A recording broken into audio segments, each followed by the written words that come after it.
정봉주의 정치쇼. 안녕하십니까. 70억 분의 1의 사나이 마성의 중독성 정봉주의 정치쇼가 오늘은 아닙니다. 다른 목소리가 나와서 좀 놀라셨습니까?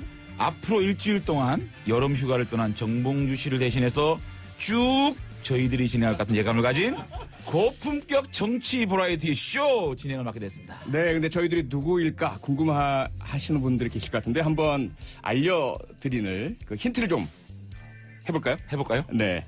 야, 장재화! 왜 표창원? 이리 와봐! 깡패야? 경찰이다! 국회의원 품위시켜. 네, 쭉 그 이후로 품위를 지키고 있는 표창원입니다. 이거 하다가 정들었습니다. 예, 장재원입니다. 네. 이제 오늘 저희들이 올 때 둘이 손잡고 여기 왔죠. 예, 우리 협치를 해야 되기 때문에 네. 오늘 안행위의 정부조직법이 상정이 됐습니다. 네, 그래가지고 그렇습니다. 오늘 정부조직 상정을 하고 네. 저희들이 손잡고 여기까지 왔습니다. 그렇죠. 정치 국회가 꽉 막혀 있었는데요. 이제 여야 협치가 물꼬를 터가고 있습니다. 마음이 한결 가볍고요. 저희들은 국회에서나 국회 밖에서나 협치가 무엇인지 제대로 보여드리기 위해서 노력하겠습니다. 그래서 이 일주일 동안 제목을 정봉주의 정치쇼 여름특집 표창원 장재원의 협치쇼 이렇게 붙였습니다. 그런데 네. 드디어 이제 국회가 다시 문을 열지 않았습니까? 그렇습니다. 네. 그래서 협치가 시작되었는데 예. 저는 이 장면에서 말이죠. 표 의원님. 네네. 이것이 문재인 대통령의 식사 제안도 아니고 또 추미애 대표의 강성 발언도 아니었습니다. 협치를 이끌어낸 것은 홀로 고군분투하신 청와대를 끝까지 설득해낸 우원식 원내대표의 협치를 위한 노력이었다. 이 우원식 원내대표가 끌어낸 이 소중한 협치의 산물이 좋은 결과를 이제 내길 바라겠습니다. 이게 장재원의 협치에 대한 생각이었습니다. 네, 들리는 말로는 김종숙 여사가 내오신 음식도 큰 몫을 했다고 그런 얘기를 들립니다. 네, 저는 아주 좋은 출발이라 생각을 하는데 여러분은 어떠실지 궁금하고요. 여러분들 오늘 문자 폭탄, 문자 행동 얼마든지 보내주셔도 저희들은 행복합니다. 샵 1035 단문 50원, 장문 100원의 문자 많이 많이 보내주시기 바랍니다. 저희들한테 봉도사 불안한 게 하나 있다는데요. 예, 과연 뭐예요? 불안해할까? 이거 예. 이게 해보시죠, 굉장히 한번. 중요합니다. 네. 이 프로를 결국은 만들어주시는 분들이에요. 해볼게요. 네. 103.5MHz. 자, 다시. 불안할 이유가 있었네요. 야, 이게 어렵네. 이게 그냥 되는 게 아니네. 불안할 이유가 있었어. 103.5MHz. 러브 FM. SBS 정봉주의 정치쇼 이런 특집. 야, 표창원. 왜 장재원의 협치쇼. 합법적으로 돈 대주는 분들의 스폰서. 광고 듣고 오겠습니다. 네, 정봉주의 정치쇼 여름 특집 표창원 장재원의 협치쇼. 자, 월요일 1부는 최반장 프로죠. 이 최반장은 봉도사가 없어도 쭉 갑니다. 그런데 제가 오늘 이 코너 우리 작가들이 그러시더라고요. MC도 필요 없고 기자 지들끼리 쭉 간다. 가만히 있으면 된다. 가만히 있으면 그냥 놔둬라. 이렇게 하거든요. 그렇게 해볼까요? 네. 그럼 또 안 되고요. 저희들 할 일은 해야 되겠죠. 근데 최반장이라 그러셔서 최반장이 뭔가 했는데 이분들 세 분의 성을 딴 거라고 하시네요. 먼저 최영일 평론가님 나오셨습니다. 안녕하세요. 오늘 저는 이게 21세기 남철 남성남 쇼다. 그리고 협치쇼 아니에요. 만담이고요, 만담? 협방쇼. 아니 근데 최영일 우리 네네. 평론가님 그동안 저를 방송에서 쭉 씹으시던데. 아니에요. 좀 민망하지 않으세요? 아니에요. 장면이 팬이에요. 제대로 만나셨습니다. 아시면서. 네, 그리고 반기문 아닙니다. 반기웅 한경TV 기자님 반갑습니다. 어서 오십시오. 네, 안녕하세요. 네, 오늘 두 분 나오셔갖고 분위기가 너무 좋아서 제가 사실은 옹알이 기자라고 해서 별 말 못하는 그런 샌드백 역할이었는데 예. 저도 기분이 지금 상당히 업돼 있는 상태입니다. 네. 마지막으로 하지만 가장 중요한 분 장윤선 오마이TV 기자님 나오셨습니다. 네, 안녕하세요. 제가 오늘 기죽었어요. 왜요? 네, 두 분이 한 50cm 떠가지고 하시니까 네, 너무 세게 출발을 해가지고 설탕이 없어지는 거 아니냐. 장기자님. 제가 보기엔 최반장 중에 셋 중에 하나 잘릴 것 같아요. 장 기자님. 네, 제가 장 기자님 뵈면 꼭 여쭤보려고 그랬어요. 네. 제가 바른정당 있을 때 네. 그렇게 팟짱 출연해달라고. 요즘은 왜 출연해달라는 얘기를 하네요? 왜 그러시는 거예요? 아니, 제가 자유한국당 가서 그러신 거 아니에요? 뭐 다른 이유가 있단 말씀이신데요. 아니 근데 제가 보기에는 단군 이래 최초인 것 같아요. 대한민국에서 이렇게 여야 그것도 제가 두 분 딱 뵈니까 갑자기 그 본회의장 상임위장 사진이 자꾸 삿대질 사진? 삿대질 사진 이거 한번 해주세요.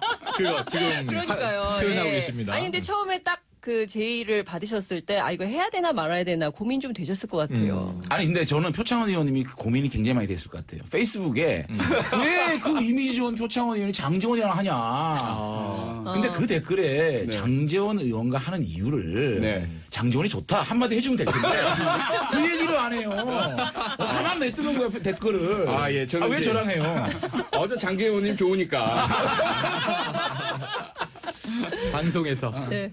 아니 정말 저는 장재훈 의원님 너무나 좋아하고 그 전에도 참 저희가 먼저 그 종편에서 만났잖아요. 아, 패널로 그렇죠. 서로 상대편. 아 패널로. 맞아요. 네네네. 근데 저 우리 당선자 시절에. 예, 당선자 그렇죠. 시절에. 네, 네. 그래가지고 상당히 이제 그 날선 공방을 벌였지만 그래도 저는 너무나 논리적이고 또 저를 이렇게 존중하는 그런 태도를 가지고 계셔서 너무 좋아했었어요. 아니 우리 안행위에 네. 안행위에 이제 그 늘 현안들이 많잖아요. 우리 같은 상임인데 그렇죠. 또 백남기 농민 사건도 있었고 그때 첨예하게 예야가 막 그렇죠. 붙었거든요. 맞아요. 그때 장재원이가 협치의 그 심볼이었잖아요. 아이콘이다. 예. 잠깐만요. 근데 지금 뭐 그 제작진이 난리가 났습니다. 왜냐하면 지금 네, 어디선가 갑자기 급한 전화가 걸려왔어요. 뭔데요? 진짜요? 오. 이거 한번 들어보시죠. 누구죠? 여보세요? 여보세요? 누구예요? 누구세요? 누구예요? 예? 여보세요? 예, 누구시냐고요? 아, 여기 로마 시장입니다. 상당히 힘이 없으시네요, 목소리에. 아니 정봉주 봉도사님이세요? 예. 아니 놀러 갔으면 그냥 그게 놀지. 왜 또 전화지라고 아니, 그러세요? 근데 진짜 그 제가 안 돌아가도 되겠어요. 두 분 너무 잘하셔갖고. 그러니까 돌아갈 지금 일이 댓글이 막 없네, 이제. 폭주를 하고 있는데 표창원 장재원 그냥 쭉 가라. 이런 댓글이 지금 폭주를 하고 있어요. 불안하시죠? 아, 그러니까 지금 그러겠어요. 제가 지금 잠깐 한 1, 2분 들어봤더니 전혀 제가 돌아갈 일이 없어. 그냥 그 두 분이 제 영원한 스폰서. 아 제가 그 발음이 좀 틀렸어요. 스폰서. 근데 지금 몇 시입니까, 로마? 3시 반이요. 거기보다 이제 7시간 됐죠. 아이고. 그럼 잠을 주무시다 일어나신 거예요? 아니면 못 주무신 거예요? 자다가 일어났죠. 네.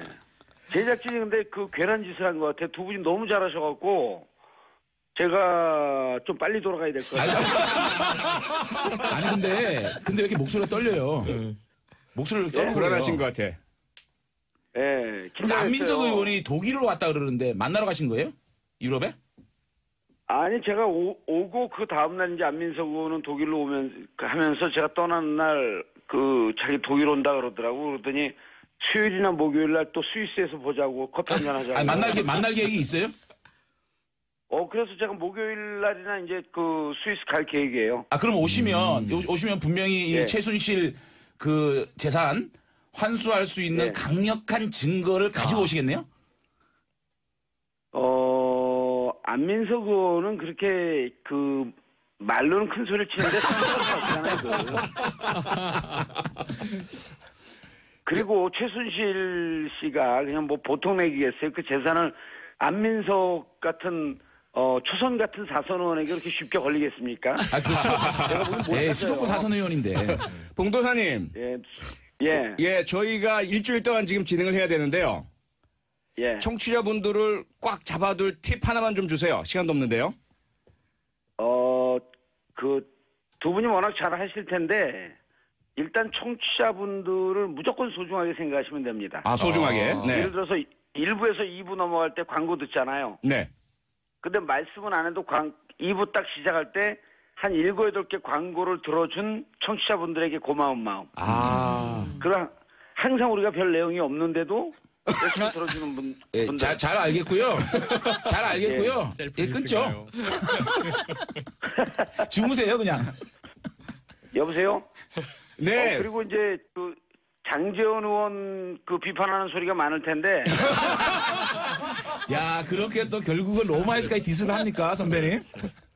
아니 근데 신경 쓰지 마세요. 왜냐면 저도 오기 전에 어느 그 네티즌이 저한테 문자로 뭐라 그래갖고 제가 문자로 막 싸웠는데 그걸 그대로 캡처해갖고 그 커뮤니티에 돌리더라고요. 무척 비겁한 짓이거든요. 그리고 장지원 의원의 그 정치 사상, 입장 저 동의하지 않습니다. 그러나 인간 장지원이 싫진 않거든요. 가슴 아파. 그래도 쭉 로마에 좀 계시면 안 될까? 사람까지 싫어하고 그런 거 옳지 않죠. 그래서 그런 거 신경 쓰지 말고 저 안 돌아갈 테니까 그냥 영원히 하세요 거기서. 저희가 잘 지키고 있을 테니까 휴가 잘 보내시고요. 건강한 모습으로 뵙겠습니다. 예. 네, 봉도사님. 영원한 스폰서 감사합니다. 예, 고맙습니다. 오늘 지금 로마 시간이 새벽 3시 40분이랍니다. 이렇게 깨워서 전화 통화해주신 봉도사님께 감사드리고요. 저희들이 일주일 후에 지금 생각으로는 넘겨드릴 마음이 전혀 없지만 그래도 넘겨드릴 테니까 아주 편안하게 휴가 잘 보내고 오시기 바랍니다. 자, 이제 본격적으로 뉴스 골라주는 여자, 네. 뉴스 골라주는 남자, 최반장 시작해볼까요? 우리 첫 뉴스는 장윤성 기자님. 네. 이 분위기가 너무 뜨거워가지고 이거 시키면 안 되는데 큰일 나다. 계속 띄울 수 있는 얘기를 해야 되는데 어찌됐든 그 지난주 금요일이었어요. 오후 2시 반에 이제 기자들에게 청와대에서 긴급 브리핑 자료를 엠바고를 걸고 얘기를 했었는데 그게 바로 청와대 안에서 발견된 캐비넷 문건 때문입니다. 네. 이제 민정수석실을 정리하다가 캐비넷을 하나 발견을 했는데 그 안에 뭐가 들었나 이렇게 봤더니 여러 문건이 300건이나 있었던 거예요. 물론 이제 중복된 문건들도 있긴 했었는데 정본, 구본 그리고 어떤 거는 이제 똑같은 거 10개씩 복사해가지고 묶어놓은 뭐 이런 것들이 있었던 거예요. 그 내용별로 살펴보면 대통령 수석 비서관 보좌관 회의로 관련된 것들 그리고 또 장관 후보자 인사 자료 여러 현안 검토 자료 지방선거 판세 분석 그리고 그 중에서 이제 하나는 MB 시절의 문건도 하나 나온 걸로 확인이 좀 됐습니다. 그런데 이제 핵심은 바로 박근혜 정부 청와대가 삼성그룹 경영권 승계 지원 관련된 논의 자료가 수백 점이 나왔다는 근데 것이죠. 저는 이 내용을 떠나서 일단 이게 왜 어떻게 있을 수가 있을까? 네. 그러니까 이게 다른 수석실이 아니에요. 민정수석실이나 무슨 그렇죠. 정무수석도 아니고 네. 민정수석실이거든요. 그렇죠. 민정수석실의 사정 관련된 그러니까 캐비넷이었어요. 도대체 이게 어떻게 그걸 놓고 나올 수 있을까? 그렇죠. 이게 여러 가지 가설이 있더라고요. 그렇죠. 첫째는 의도적으로 누군가 놔두고 왔다. 네. 두 번째는 진짜 실수다. 네. 세 번째는 놔두면서 뭔가 박근혜 대통령한테 뭔가 좀 이렇게 내가 뭘 알고 있다. 이렇게 좀 뭔가 좀 사인을 보내는 여러 가지 가설이 있는데 장윤성 기자님은 어떻게 생각하세요? 제가 보기에는 이런 얘기가 있었어요. 박근혜 정부 우리 국정농단 사건 관련해서 쭉 취재를 해왔었지만 청와대가 제일 안전하다는 것이었거든요. 그러니까 마지막에 이제 정리되지 못한 자료를 어디에 두지 못해서 그냥 나온 거지. 그러니까 난리통에 전쟁통에 굉장히 집안에 중요한 거지만 이거 어떻게 가져갈 수가 없어서 놓고 나올 수밖에 없게 되는 상황이 되잖아요. 그거는 저는 그 가능성이 너무 제일 순진한 가상 아닐까? 높다고 근데 생각해요. 장재원 의원님 그 당시에 청문위원이셨잖아요. 그렇죠. 그래서 청와대에 계속해서 협조해달라. 그렇죠. 그런데 협조를 안 해주고 청와대 문 앞까지 갔다가 문제 박제당하시고. 그러니까 저는 이 문건을 검찰에 넘긴 거 당연하다고 봐요. 왜냐하면 검찰이 어차피 청와대에다가 압수수색을 갔는데 청와대가 거부를 한 거잖아요. 그렇죠. 거기서 나온 자료는 당연히 검찰에 내가지고 수사를 협조를 해야 되는데 단지 저는 궁금한 게 이렇게 허술하게 민정수석실의 자료가 있었을까? 근데 의외의 변수들이 있어요. 그리고 이제 MB 정부 시절의 자료는 어디 있었냐면은 책상 서랍 있잖아요. 네네. 책상 서랍과 책상 사이에 그 빈 공간이 있지 않습니까? 그러니까 거기에 있었어요. 그러니까 여러 군데에 숨겨놓은 자료들이 그런데 다 찾기 제가 시작했어요. 제 이제. 가설을 말씀드릴게요. 이건 이제 사견이고 가설인데 그러니까. 곧 내부 제보자가 등장할 것 같아요. 아. 제 생각에는. 그러니까 저도 이것은 실수일 리는 없는 게 누군가 이건 파쇄하라 지시를 받은 문서인데 파쇄기 16개 계속 돌렸지 않습니까? 그래요, 맞아요. 그런데 파쇄해야 할 문서를 누군가 고이 놔뒀어요. 그러니까 다음 정권이 접수하면 이거 봐라. 그런데 숨겨놨어요. 이 청와대 청소하고 나갈 때 들키지 않게. 그 절묘한 이 수를 딱 뒀는데 이거 사람이 한 일이죠. 그런데 아까 말씀하신 대로 실수냐 의도냐. 저는 의도일 가능성이 높다고 보고 그래서 저는 뭔가 더 나올 것 같습니다. 다음에 표창원 의원님이 여권 의원이잖아요. 청와대 아시는 분 많잖아요. 실체적 진실을 밝혀서 보십시오. 다 확인한 다음에 제가 이제 안전해지면 자, 요거는 그렇게 넘어가고 오늘부터 전수조사를 또 하니까 다른 그거는 비서관실에서 표창원 의원님 외에는 알 수가 없어요. 그죠? 그렇죠. 우리 청취자를 위해서 그렇죠. 표창원 최창원 의원님이 그 어떻게 이것이 나빠왔느냐 예. 밝혀서 오시겠다 약속하셨습니다. 알겠습니다. 일단 다 밝혀보겠습니다. 네, 시간이 좀 걸릴 것 같고요. 그런데 이 내용 중에 보면 우선 고 김영한 민정수석 네, 그렇죠? 맞아요. 예. 이분의 자필 메모가 가장 핵심이죠. 그렇죠. 지금 자필 메모를 청와대가 공개를 했는데 이게 대통령 기록물법 위반이냐 아니냐 뭐 이런 논란도 있긴 한데요. 근데 네. 이게 청와대에서는 김영한 수석의 자필 메모다라고 확언하지는 않았습니다. 네. 일 가능성이 있다 이 정도로 했고 추정되는. 누구의 메모인지는 확인을 해봐야 된다 이렇게 얘기를 했는데요. 핵심적으로는 삼성 경영권 승계 국면을 기회로 활용을 해야 된다. 그리고 경영권 승계 국면에서 삼성이 무엇을 필요로 하는지 파악을 해봐야 된다. 그리고 도와줄 것은 도와주면서 삼성이 국가 경제에 더 기여하도록 유도하는 방안은 무엇인지 모색해야 된다. 뭐 그리고 삼성의 당면 과제 해결에는 정부도 상당한 영향력을 행사할 수가 있다. 뭐 이제 이런 등등의 내용들이 이제 쓰여져 있다는 것이고요. 네. 그리고 관련해서 당시에 네. 우리 청문위원님들께서도 끊임없이 요구를 했었죠. 삼성물산과 제일모직 인수합병 관련된 자료 예. 있을 것이다. 달라. 요구를 했지만 끝까지 청와대 입장은 맞아요. 없다는 아니, 것이었어요. 그러니까 근데 그게 나온 거죠. 국정조사를 할 때 네. 제일 중요한 거는 안종범의 실록. 네. 그렇죠. 그 다음에는 김영한 민정수석의 비망록. 비망록. 그게 가장 중요한 그렇죠, 증거였고 맞아요. 그거를 이제 추가해서 이게 나왔다는 게 중요한 맞습니다. 거예요. 그렇죠. 네. 이렇게. 네. 그리고 지금 뭐 일단 이 부분은 계속 갈 것이니까요. 네. 계속해서 이제 나중에 또 팔로우업 해주시고요. 그래야죠. 네. 지금 계속 문자들이 들어오고 있는데. 엄청 올라오고 있네요.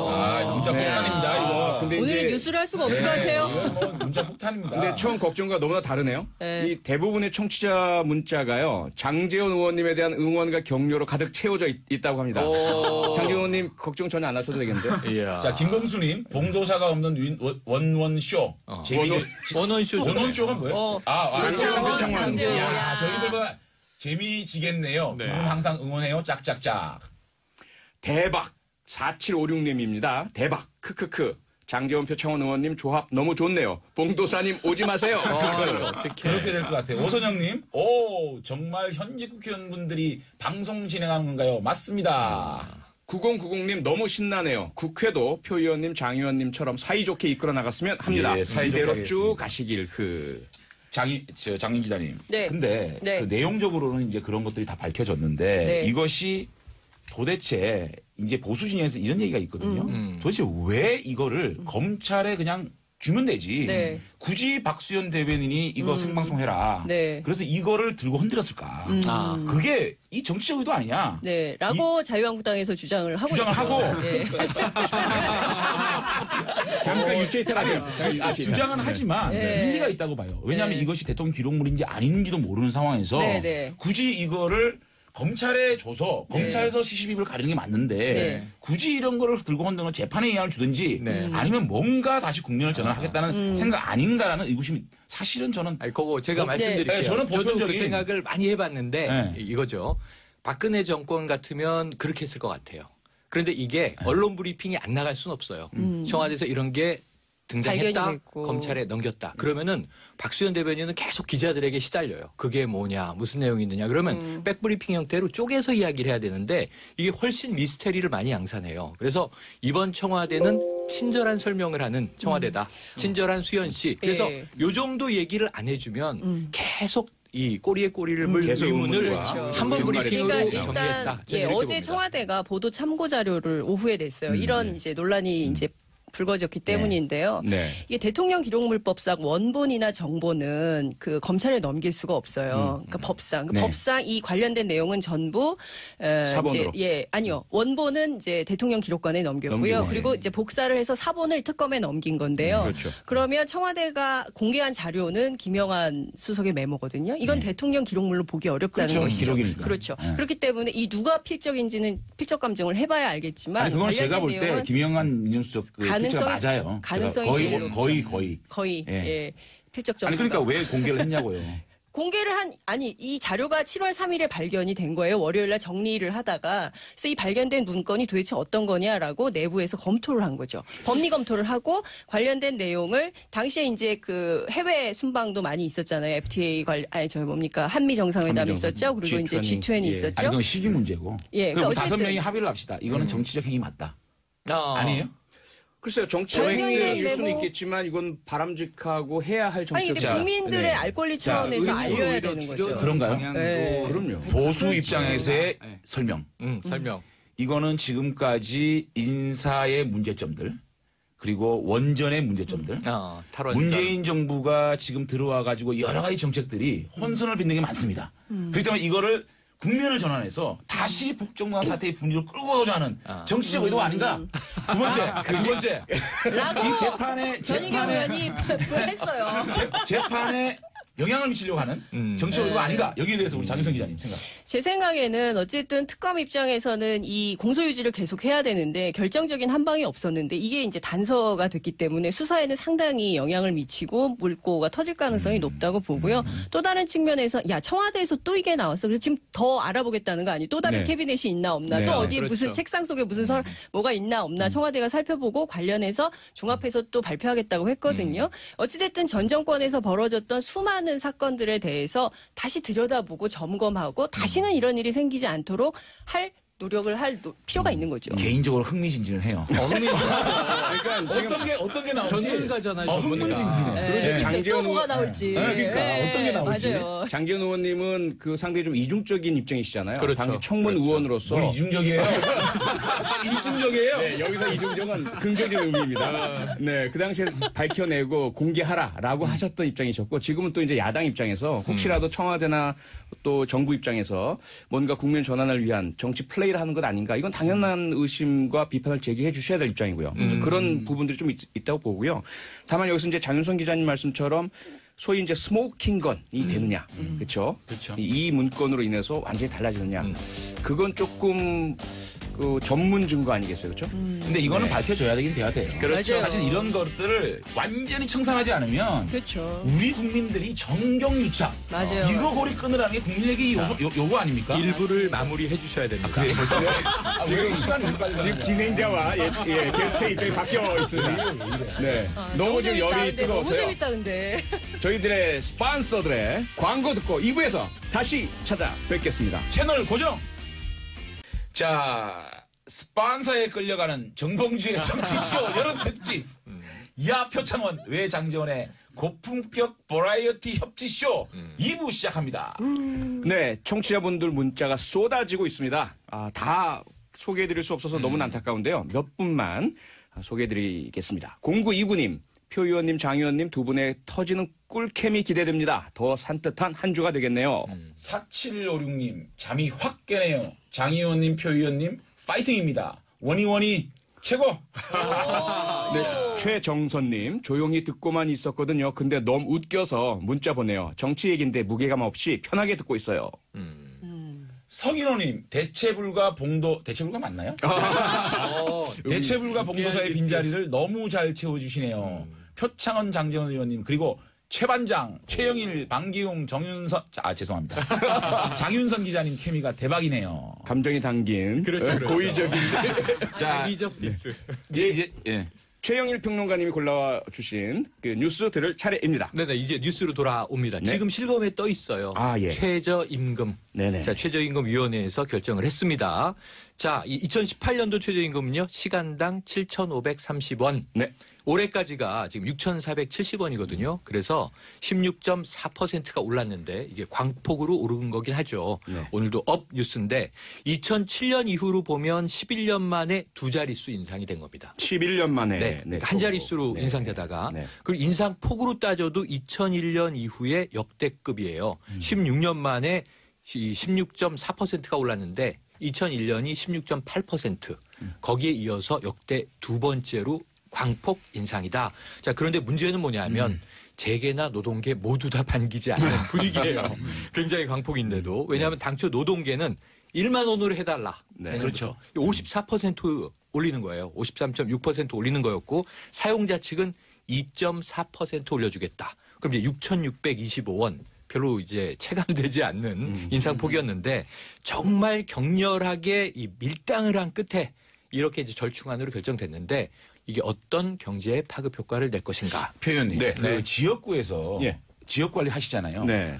그 골목 상권이나 이런 네. 상권에 가면 통닭집이나 뭐 반찬 가게 이런 데서 걱정의 목소리 안 들리나요? 아유, 많이 들리죠. 그 어떻게 2020년까지 10,000원을 올립니까? 그러니까 지난 대선 때도 거리에서 자영업자분들께서 저한테 막 달려오셔서 격렬하게 아무런 다른 대책 없이 최저임금만 올리면 우리 자영업자들은 어떻게 살란 말이냐 이제 이런 항의 많이 주셨거든요. 표창원의 생각, 최저임금에 대한 표창원의 생각. 하지만 당연히 이제 아르바이트 하시는 분들, 노동자분들 당연히 그 최저임금 인상은 필수고요. 그리고 지난 대선 때 모든 대통령 후보들이 2020년까지냐 2022년까지냐의 차이는 있었지만 전부 1만 원까지 인상은 당연하다라고 주장을 하셨던 그런 추세이기 때문에 아마도 소상공인은 어떻게 해요? 그러니까 정부에서 지금 대책을 수립하고 있죠. 그래서 인상분에 대책? 대해서는 정부에서 보조를 해드리고 카드 수수료 깎고 그리고 임대차 보호법. 근데 네. 그 알겠는데 뭐 3조 가량 뭐 네, 저기 네. 뭐 32명 이하의 기업의 뭐 고용을 계속 유지하면 주겠다 이건데 그러면 2020년에 10,000원이 되잖아요. 네, 그렇죠. 그러면 작년까지 6,400원이었잖아요. 올해까지. 그러면 40%의 정도에 되는 앞으로 2020년이 되면 국가에서 중소기업 영세 업종의 직원들의 40% 월급 다 책임지는 거잖아요. 이게 원천적으로 근본적인 해결이 안 되지 않나요? 계속해서 다 책임진다는 것은 아니고요. 그리고 특히 중요한 것은 이런 어떻게 하겠다는 거예요? 그러니까. 임금 인상을 통해서 일어나는 선순환 효과가 있잖아요. 내수 경기 진작되고 경기 살아나고 소비가 늘어나면 결과적으로 자영업자분들께서도 소득이 늘어나실 수가 있고요. 이런 부분들에 커다란 기대를 갖고 있는 그게 거죠. 안 된다면. 안 된다면 이제 물론 커다란 경제에 대한 부양책이 있어야 되겠죠. 그러니까 근본 이게 방 기자님 말씀 목소리만 들으면 모르니까 박용입니다 이렇게 경제 전문 기자. 장경입니다. 장경님께서 아까 지금 예로 드셨던 게 이제 치킨집 말씀하셨고 이제 프랜차이즈 말씀하셨는데 이 프랜차이즈 관련해서도 이번에 대책을 또 내놓기도 했어요. 근데 그 여러 가지로 뭐 최저임금 오르면 그 사장님들 뭐 어려워진다 이렇게 말씀하시는데 사실 지금 이번에 문제된 게 뭐 치즈세라든지 여러 가지 우리 프랜차이즈에서 일어나는 본사에서 일어나는 점주들의 그 본사의 그 갑질들 뭐 이런 것들만 정리가 돼도 어떻게 보면 최저임금으로 올라가는 그 비용보다 훨씬 더 많은 부분을 상쇄할 수 있지 않을까. 자, 그럼 하나만 여쭤볼게요, 방 기자님. 이게 어떤 방식이 좋은가? 이를테면 최저임금을 높이는 게 좋은가? 아니면 미국식으로 최저임금을 조금 낮더라도 사회임금을 높이는 방법. 그러니까 근본적으로 사회임금을 높이는 방법이 더 어떻게 보면 최저임금을 높이는 것보다는 그 국가에서 근본적으로 해결할 수 있는 방법이거든요. 유럽 같은 경우는 최저임금을 올리고 있고 미국 같은 경우는 사회임금을 올리는 방법이거든요. 그렇죠. 어떤 게 기자 입장에서 반기자 입장에서 경제 전문 기자 반 기자 입장에서 입장을 하면 되겠죠. 너무 답을 내세요? 네, 너무 국회 상임위에서 답을 내세요. 답을 내기는 좀 그런 문제지만 물론 여러 가지 논란이 있을 수 있는 문제지만요. 기본적으로 노동계에서 얘기를 하고 있는 게 가장 최저 생계비를 기준으로 얘기를 하고 있는 거거든요. 적어도 그 정도까지는 우리나라 사회가 좀 어느 정도 보장을 해줄 수 있는 맞아요. 그 수준까지는 맞춰준 다음에 그 다음에 논의를 해도 늦지가 않다. 이렇게 해도 150만 원밖에 안 돼요, 한 달에. 그렇죠. 150만 원 받고 그렇죠. 살기가 네. 굉장히 빡빡하잖아요. 권이네요. 그러니까 이러면 삼각김밥 먹던 우리 그 청년들이 그 6,000원짜리 김치찌개 먹을 수 있게 되는 거거든요. 그럼 내수 활성화 되는 거고요. 말씀 주신 그런 정책적 과제들은 바로 국회에서 협치로 해결을 해주셔야죠. 자, 우리 그렇죠. 최영일 평론가께서 이번 그 최저임금 협상에서 노고 사고 다 불만이었다 하지만 네. 우리 문재인 정부가 이걸 잘 컨트롤해가지고 네. 노와 사가 전부 행복한 윈윈. 대한민국 또 맞아요, 맞아요. 우리 최저임금을 또 높여서 맞습니다. 우리 국민들이 행복한 생활을 영위할 수 있는 대한민국 네, 표창원 의원님 만들어가야 되겠습니다. 같이 만들어야죠. 네, 다음 뉴스로 넘어가야 된다고 하니까, 네. 이거 최저임금만 해도 계속 할 이야기 많은데요. 우리 반기웅 기자님, 종분당 갑질. 지금 뜨겁죠? 야 이거 진짜 진짜 이럴 수 있나요? 그 많은 분들이 이제 관심을 가져주셨고 이제 처음에는 이런 소식을 접하면 굉장히 분노를 하다가 결과적으로 이제 많은 분들이 이런 일을 겪으셨기 때문에 이건 불매 운동으로 가야 한다라는 부분까지도 이제 우리 사회가 많이들 가고 있죠. 그리고 이제 이슈가 터지고 나면 네. 그런데 이제 이 종군당 같은 경우는 우리가 업종이라든지 이런 부분을 좀 잘 살펴볼 필요가 있습니다. 예. 제약사 같은 경우는 특히 우리 국내 제약사 같은 경우는 이 소비자들의 입김이라든지 목소리가 크게 와닿지가 않아요. 왜냐하면 이번에 뭐 이정환 회장 그 사과 자체도 좀 너무 졸속이었다. 그냥 뭐 흉내만 내고 그냥 갔다. 질문도 안 받고 그냥 빨리빨리 하고 해치운 요식행위였다. 이런 비판도 있지만 그 좀 속내를 들여다보면 국내 소비자들이 직접적으로 불매운동을 해서 여기에 그 타격을 입힐 수 있는 방법이 없습니다. 왜냐하면 이 종근당이라는 회사 자체가 기본적으로 전문의약품 중심 회사예요. 그 전문의약품이라고 한다면 의사들이나 처방이 필요한 전문의약품. 그러니까 소비자들이 선택할 수 있는 권리가 많지가 않습니다. 그러니까 90% 이상이 다 이 전문의약품에서 매출이 일어나고 있는 구조기 때문에 그 여러 가지 마케팅이라든지 이런 부분도 의료진과 병원을 상대로 이루어지거든요. 그래서 리베이트 얘기가 나오고 또 불법 리베이트 얘기가 나오는 건데 그 종근당 같은 경우도 지난 2015년이었을 거예요. 이 불법 리베이트 건으로 한번 또 정부의 경고 조치를 받은 적도 있는 기업이고요. 그래서 이제 소비자분들께서도 여러 가지로 이제 불매 운동을 생각을 하고 계시고 할 텐데 이런 부분이 조금 그 업종 간의 어떤 특징을 살펴보면 좀 안타까운 부분이 있죠. 그래서 그 주가가 좀 하락도 됐었는데 이 종근당 같은 경우는 오늘 다시 또 반등하기 시작을 합니다. 아, 그래요? 네. 왜냐하면 이게 소비자들의 입김이 여기까지 비치지 않는다는 걸 이미 시장에선 판단을 한 거예요. 그래서 이게 상당히 실적도 좋고 매출도 좋은 회사로 평가를 받고 있었기 때문에 그래서 좀 이 불매운동 부분에 있어서 우리 소비자들이 불매운동 말고 이런 업종이나 이런 기업에 관해서는 또 어떤 방법이 좀 해서 우리 소비자들의 목소리를 좀 전달해 줄 수 있을까 이런 부분 좀 고민할 시기가 왔다. 그 지금 댓글을 보니까 장재원이 너무 말이 많다. 그래서 장재원 지금부터 말을 줄입니다. 소심하게 왜 그러세요? 상처받았어. 옹졸해. 어떻게 아니, 근데- 안티클 하나만 딱 뽑아서 그랬어요. 아니 근데 반기웅 기자님, 저희들이 과거에도 보면 그 왜 뭐 여대생 청부 살해 사건, 맞아요. 네, 그 제분 회사 회장님 사모님이 결국 청부 맞아요. 맞아요. 그때도 사실은 그 제분 회사라는 것이 일반 소비재가 아니라서 맞아요. 공장, 맞습니다. 식당 이런 데서 공급하기 때문에 끝도 없다라고 그게 했다가 문제예요. 했다가 워낙 그 사실 알게 된 소비자분들이 2차 불매 운동을 했거든요. 이 제분을 사용하는 곳이 어딘지를 그렇죠. 확인하고 이제 거기까지 진화가 된 거예요. 그래서 우리 결국은 이 소비자분들. 제분 회사가 이름을 바꿔버리는 일이 생겼죠. 그랬었죠. 그래서 아마 이 종근당 부분도 지금 설명을 잘 해주셨기 때문에 소비자분들께서 뭔가 다른 또 행동을 하지 않으실까 이런 그렇죠. 근데 이제 병원에서 우리 소비자분들이 환자분들이 가서 저는 종근당에서 나온 약은 먹지 않고 싶습니다라고 말씀하시는 경우도 쉽지 않고 그렇죠. 이제 제약 같은 경우는 좀 워낙에 민감한 부분이기 때문에 이제 소비자분들이 많이 그 참여를 못 하시는데 그래서 일반 지금 의약품 그런- 정도죠. 네. 예, 지금 약국에서. 그 의약분업에서 성분명 처방으로 되어 있죠. 예, 그러니까 예. 이제 의사가 네. 어떠한 제약회사 무슨 약이 아니라 어떤 성분이 담긴 약 이렇게 처방하고 이런 있죠. 약사분들이 네. 처방전을 받는 예, 거죠. 예. 맞습니다. 그렇게 예, 돼 있는데 맞습니다. 제가 SNS에서 본 나름 이제 의미 있는 불매운동 이 하나의 제안은 네. 자, 중장년 남성들이요 단결하라. 타겟을 하나로 몰아야 한다. 발기부전 치료제만은 종근당 걸 먹지 마라. 왜냐하면 회장님이 그걸 샘플용으로 나눠준 것도 지금 위법하다는 그래요? 얘기가 그렇죠. 나와 그것도 있거든요. 처방전이 필요한 약이기 거니까. 때문에 그러니까 이게 이게 아마 새로 나온 신약 하나만 좀 타격을 줘도 기업이 정신 차리지 않겠느냐. 지금 우리 국민들의 분노가 문자로 폭탄을 이루고 있습니다. 네. 9282님 남편 옛날 직장이 그 제약회사였는데 거의 10여 년 전부터 폭언, 아이고. 폭력 유명했어요. 그때 듣고도 세상이 어떤 시절인데 아직 그러고 사나 싶었는데 아직까지 그러고 있다니 놀랍습니다. 근데 이 기업 문화가 참. 그러니까 아까 말씀하셨듯이 종근당은 이게 마지막 이 소비자와 직접 이 맞아요. 상대가 되는 부분이 아니잖아요. 그럼 이거를 불매운동 효과를 극대화시킬 수 있는 방법 하나씩 좀 말씀해 주실래요? 그래서 지금으로서는 저희가 뭐 그 일반 의약품이 뭐 비중이 많지는 않지만 적어도 이제 종근당에서 나온 제품들 좀 알만한 제품들이 있어요. 이제 그런 부분들 좀 보이콧할 수 있는 방법이 있겠고요. 그리고 이제 시장에 있는 분들께서 그러니까 말 그대로 시장이라고 하면 지금 주식하시는 분들이라든지 이런 분들 여러 가지 좀 감안을 하셔서 거래를 하실 때 그냥 그 정도밖에 없을 것 같아요. 제약 같은 경우는 지금으로선. 네. 우리 반 기자님의 역할이 큽니다. 그렇습니다. 계속 기사를 쓰세요. 경제 전문가. 쭉 쓰세요. 가보도록 하죠. 계속 추적을 해보고요.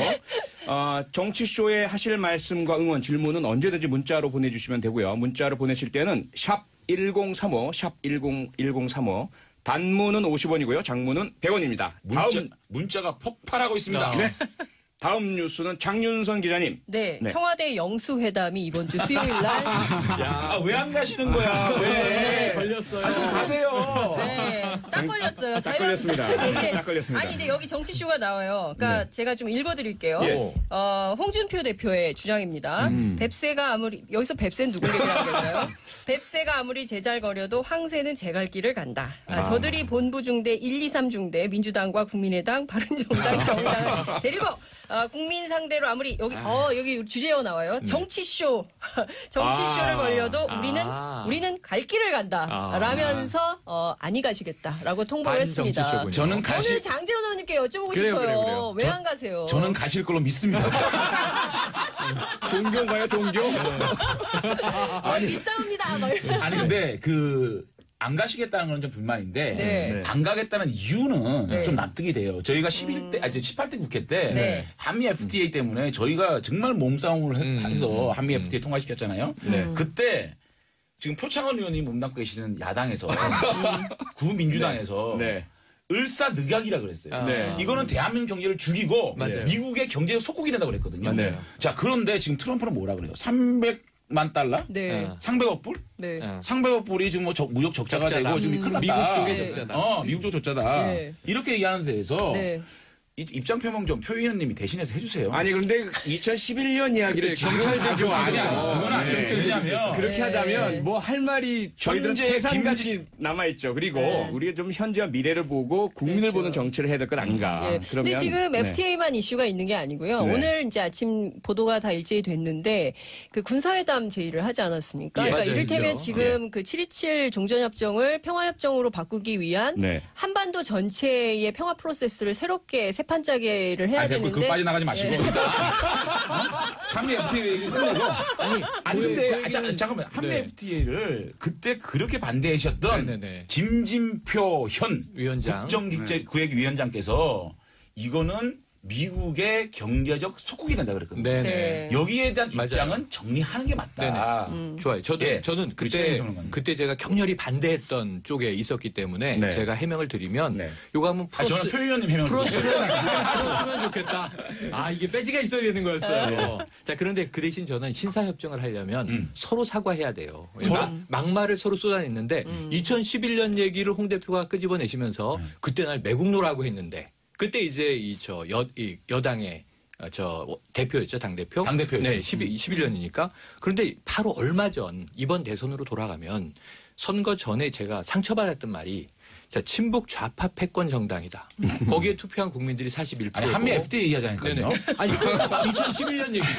2017년에 이번 정부가 취임하고 네. 진행되고 나선 주사파 운동권 정권이다. 이것도 막말이에요. 근데 본인의 막말은 사과할 생각이 없고 이 6년 전에 저쪽에서 한 막말은 사과해야 내가 오자회동에 나가겠다. 이거는 좀 너무 옛날 얘기를 끄집어내면 막말의 역사는 정치권에서 사과하다가 앞으로 한 20년쯤 지날 것 그러니까요. 같아요. 근데 너무 많이 지금 쌓여있고요. 자유한국당은 그런데 그 바른정당 있잖아요. 그러니까 보수야당 중에 하나인데 네. 이혜원 대표 이런 얘기를 했어요. 외교에는 여도 야도 없다. 오직 대한민국과 그래서 국익만 멋있다. 있다. 제가 가겠다고 그거를 하시거든요. 굳이 반성을 하고 이러자는 게 아니고 네. 앞으로 이걸 반면교사를 삼아야 된다. 그렇죠.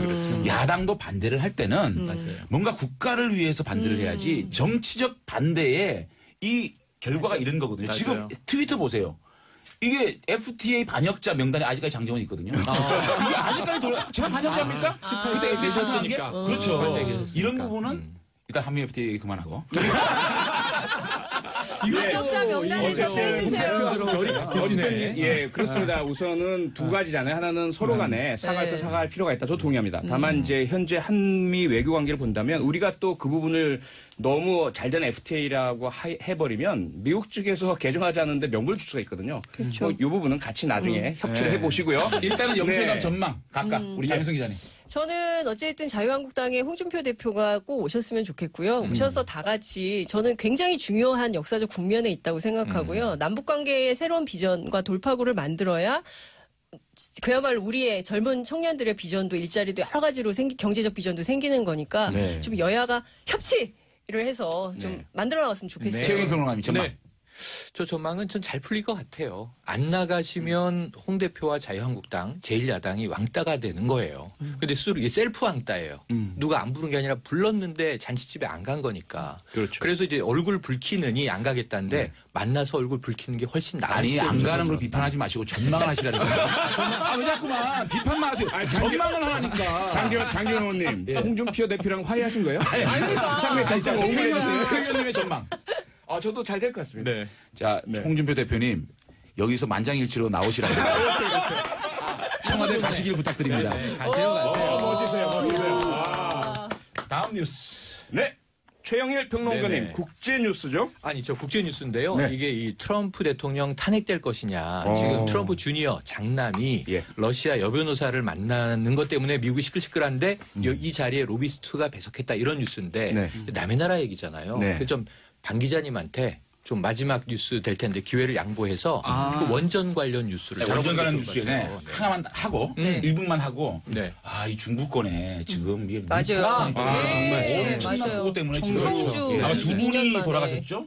맞아요. 몇백 명이 지금 네. 이재민인데 맞아요. 우리 표현이 안행인데 어떡하죠? 어떻게 하죠? 안행이 그러니까 이거 어떻게 해야 돼? 이거 큰일 났는데. 그러니까 일단 가장 중요한 거는 아직 실종 상태인 분 빨리 찾아야 네. 맞아요. 되고 네. 그다음에 이재민 분들께 긴급한 지원해드려야 되고 특별 재난 지역 선포가 필요한지 그렇죠. 빨리 네, 검토해야 네. 되겠죠. 예. 우리 그 상임위 오늘 네. 끝나고 상임위 또 열려 있잖아요. 네. 가서 적극적으로 주장을 이거 좀 합시다. 맞습니다. 네. 네, 네. 네. 박수 쳐드려야 될 것 예, 같아요. 예. 빨리빨리 해야 돼요. 중요한 네. 포인트를 아니요. 잡아주세요. 자, 원전으로 넘어갑시다. 네. 자, 원전 말씀을 계속해서 저희가 드리고 싶었는데 자세한 얘기를 못했어요. 항상 시간 관계상 네. 많이 못했는데 시간이 많지 지금 않아요. 신고리 569기가 일시 중단 3개월 동안 일시 중단이 결정이 됐고 그래서 지금 그 갈등이 좀 불거지고 있는 건 사실이죠. 네. 노조원분들도 그렇고 네. 지역 주민분들도 그런데 근데 사실상 이게 부각되는 부분은 항상 이 반대하시는 분들에 대한 얘기가 굉장히 많이 부각이 됩니다. 여론도 그렇고 언론도 그렇고 그렇게 되는데 정작 알고 보면 찬성 그 탈원전에 지금 현재 그 정부의 정책에 찬성하시는 분들의 여론이 아직까지도 더 높아요. 공사 중단에 대한 부분도 찬성을 하시는 분들이 더 높고 더 많고 그리고 이제 그 지역 주민분들끼리도 의견이 굉장히 많이 엇갈리는데 거기서 나가서 시위를 하시는 분들도 계시지만 그 시위를 하지 않지만 암묵적으로 탈원전이라든지 공사 중단에 찬성을 하시는 분들의 비중이 더 높다는 얘기예요. 네. 어쨌든 현실적으로 봤을 때 이런 상황에서 이 이슈 자체가 좀 아쉬운 게 마치 이제 탈원전은 진보, 뭐 원전 지지는 보수, 약간 이런 식으로 여기 이제 또 정치권들이 들어오게 그렇죠. 되면서 이거를 지금 인용을 이슈가 하면 안 돼요. 예. 근데 지금 이슈가 약간 이렇게 돌아가고 있습니다. 왜냐하면 오늘 보니까 야 3당하고 원전 학계랑 같이 탈원전 반대 대책위를 만들어서 추진을 한다고 해요.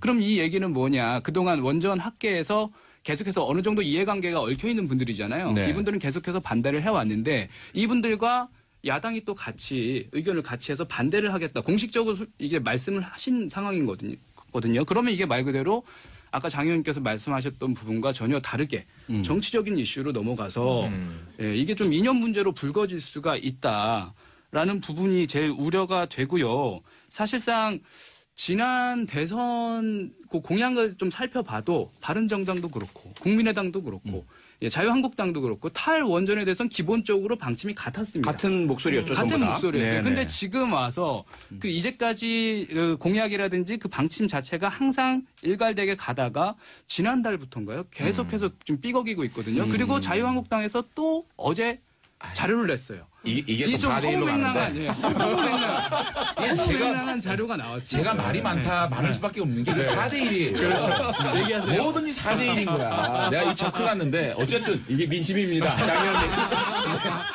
민심이 이렇게 구성되어 있습니다. 아니 첫째는 문제는 시기적인 롱텀으로 가야 된다. 그러니까 원전 제로를 가더라도 뭔가 이 긴 시간을 가지고 중장기 단계적으로 롱텀으로 가야 된다. 이 부분에 어떻게 생각해요? 이게 당연히 이게 롱텀의 시작입니다. 첫 단추입니다.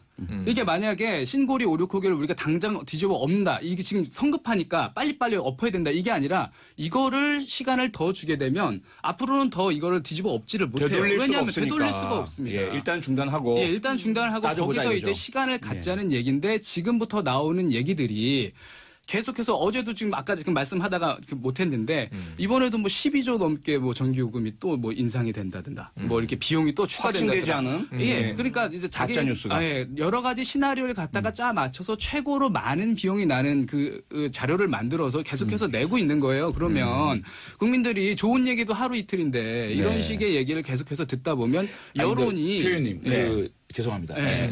이 의사결정이 네. 이렇게 되면 되나요? 대통령 몇 마디에 이게 오리코기가 중단되고 이런 의사결정은 좀 아니지 않습니까? 일단 그 부분이 계속 국회에서 문제 제기가 되고 있는 건데 예결위에서 해서 계속 따져보고 있죠. 예. 근데 저는 이제 그걸 근본적으로 보고 싶은 게 뭐냐면 지난 대선에서 다 탈핵 한 목소리가 됐던 것은 첫째 안전성이잖아요. 예. 지난 그 우리 안행위에서도 가장 큰 이슈가 됐던 것이 지진이 한번 딱 나니까 경주 지역에서 그렇죠. 묘하게도 우리 원전들이 전부 그 지진 활성화대에 집중돼 있다는 거죠. 아유. 거기에다가 두 번째로는 친환경 문제. 물론 원전 자체는 친환경이지만 그 폐기물이 환경에 지대한 그 문제가 있다는 것이고요. 세 번째는 이제 전력 수요 문제잖아요. 핵심인 이것인데 과연 신규 원전이 필요하냐 안 하냐 이 부분에 대해서 정확한 자료가 일단 나와야 될 것 같아요. 그렇죠. 그래야 판단되고 네 번째가 이제 지역 경제 문제잖아요. 지금 급하게 결정됐다는 것은 우선은 법에 의해서 계약이 다 이루어졌는데 그 회사와 노동자들은 어떻게 하느냐 이 문제와 맞아요. 그 울산 지역 경제에 악영향 끼친 부분 이 부분은 분명히 우리가 국회에서도 그렇고 정부에서도 그렇고 대책을 마련해야 됩니다. 청취자 여러분, 지금 이 원전 문제가 1분 남았는데 이 네 분이 말씀을 다 하시거든요. 제가 말을 하는 게 아닙니다. 저는 지금 말 반에 반도 못했어요. 계속 해보세요. 쭉 돌아가 보십시오. 아이고, 지금 댓글에 장재원 의원님 자유한국당 대표하시라고. 아니 하나만 더 덧붙이면 네. 그 지금 그 존경하는 홍 대표님 이제 곧 영수회담에 의원 가실 수준으로 올라가시네요. 곧 영수회담에 참석을 하실 그 홍 대표님께서 당시에 뭐라고 하셨냐면 아까 지금 그 안전성 문제 말씀하셨잖아요. 네. 신고리 오류코는 지질 조사 후 안정성 여부를 조사를 한 뒤에 그 뒤에 이제 뭐 가동 여부라든지 공사 여부를 결정을 하겠다. 그러니까 이 안전성에 대한 부분은 이미 다 뭐 어느 정도 다 이렇게 뭐라고 해야 되나요? 다 동의가 돼 있던 다 부분입니다. 우려하는 부분이죠. 네. 제가 예. 지역과 부산입니다. 저는 원전 제로 찬성하는 사람입니다. 다만 네. 롱텀을 가지고 네. 그 지역의 경제에 악영향을 미치는 선에서 네. 그리고 의사결정 구조는 민주적으로 네. 하자는 겁니다. 네. 그 대원 측에 저도 동의합니다. 네. 협치. 시간이 다 됐는데요. 재밌다. 세 분 어떠셨습니까? 저희 너무 재밌었어요. 너무 네. 재밌었어요. 네. 빵빵 터져. 그리고 제목에- 유익하고. 네. 그 봉도서 없어도 되겠죠? 그럼요. 네. 너무 고맙습니다. 감사합니다, 세 분. 감사합니다. 네, 정은하님이 주신 문자 오잉 봉도사님 어디 가셨어요? 이번 한 주는 봉도사 정봉주 씨는 휴가입니다. 그래서 여름 특집으로 지금 로마에 가 있는 봉도사가 긴장하고 있는 야 표창원 왜 장재원의 협치 쇼로 진행됩니다. 네, 지금 3부는 뉴스를 쉽고 정확하게 아낌없이 털어주는 분이죠. 여의도 탈곡기. 인간 탈곡기 SBS 원일이 기자님 모셨습니다. 안녕하세요. 반갑습니다. 네, 안녕하세요. 네, 안녕하세요. 네, SBS 보도국의 원일이 기자입니다. 네, 정치부 기자시죠? 네, 그렇습니다. 얼마나 정치부에 계셨습니까? 글쎄요, 제가 이제 한 27년 됐는데 네. 그중에 한 절반 정도는 정치부 하지 않았을까 와, 싶은데요. 예. 중간에 워싱턴 특파원 갔다 온 거 빼고는 사회부 정치부 이렇게 왔다 갔다 했는데 네네. 저는 오늘 봉도사님 휴가 가셨다 그래서 두 분 혹시 이거 여야 의원들 싸우면 뭐 심판이나 좀 봐야 되겠다 하고 나왔는데 두 분 이렇게 그냥 사이좋고 야 역시 저는 오늘 대한민국 정치의 미래를 봅니다. 그래서 예. 저 12시에 네. 오늘 가장 핫 이슈가 뭐냐면 그 우리 나훈아 선생님이 네. 노래를 신곡을 발표합니다. 아 그래요? 네. 그래서 지금 막 이렇게 우리 청취자들께서 나훈아 남진 이후로 네. 표창원 장전의 가장 훌륭한 캠이다. 대단하세요. 제가 남진인가요? 제가 남진이죠. 네. 자, 어찌됐든 하여튼 제가 27년 기자 생활 경험적으로 참 우리나라 관계 중에 안 되는 게 좀 있는데 남북 관계 예. 어렵죠. 여야 관계 여야 관계 어렵고 그렇습니다. 저 노사 관계 어렵고. 근데 우리 원일이 기자님 그 주로 어떤 분들 마크맨 하셨어요? 저는 이제 제가 이제 그 두 분 의원님들이 이제 지금 경험해 보시는 정치부 기자들 같은 그런 현역 기자를 했을 때는 이제 14대, 15대, 16대니까 예. 뭐 저 TJ, DJ, JP 뭐 이런 분들 하나가 뭐 이런 분들 제가 마크맨 했었어요. 제가 요즘 SBS, CNBC에서 하는 직설이라는 프로를 자주 네, 보는데 저 지금 거기서 오는 길입니다. 와, 우리 원희 기자님 말씀하시는 거는 우리 현역 의원들보다 아이, 더 괜찮아요. 정치 비하인드부터 역사부터 어떻게 잘하시는지 아니, 과찬입니다. 제가 깜짝깜짝 놀랍니다. 네, 과찬입니다. 근데 와. 제가 한 가지 이제 저 아쉬운 거는 네. 제가 현역 그 이제 현장 기자를 할 때는 집으로들 갔어요. 그렇게 의원들 집에. 그게 너무 그렇죠. 힘들었어. 예. 근데 DJ가 집권하고 난 뒤에 딱 그게 이제 그 관행이 끊어졌어요. 의원들을 집에 가서 취재 안 하는 거. 그거 좀 굉장히 잘했다고 봐요. 그 이유가 뭔지 알아요? 옛날 의원님들은 다 그래도 저택에 살았어요. 주택에 예, 살았어, 예. 주택에. 예.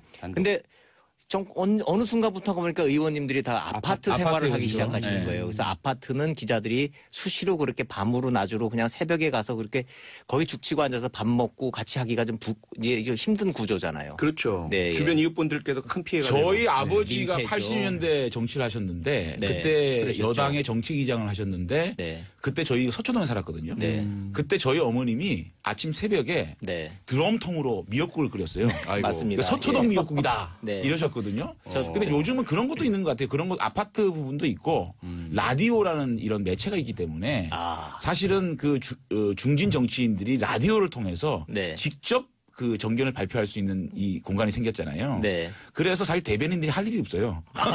요즘 네. 대변인 해봐도 전부 다 대변인 브리핑이 필요 없고 바로바로, 좀 직접 네. 들으시는 직접 것 같아요. 하시니까. 네. 어찌됐든 하여튼 두 분 네. 의원님, 여야 의원님들 이렇게 이런 협치하고 잘 하시는 모습 보니까 아주 보기 좋습니다. 예, 아이 감사합니다. 고맙습니다. 네, 그럼 본격적으로 오늘 털어볼 주제는 어떤 걸 갖고 싶어요? 저 제일 관심 있는 네. 주제를 갖고 와요. 오늘 같은 경우에 저 세간의 화제는 역시 저 진짜 최순실 패밀리의 지금 입장은 뭔가 아, 예. 지금 그렇죠. 뭐 하자는 네, 거지? 가장 궁금한 네. 거죠. 부터 시작을 해서 저들의 정신 세계는 뭘까? 우리 이 범죄 심리학을 너무나 잘하시는 우리 표창원 의원님한테 제가 좀 여쭤보려고 좀 나왔어요. 어쨌든 지금 오늘 두 분 토크하시죠?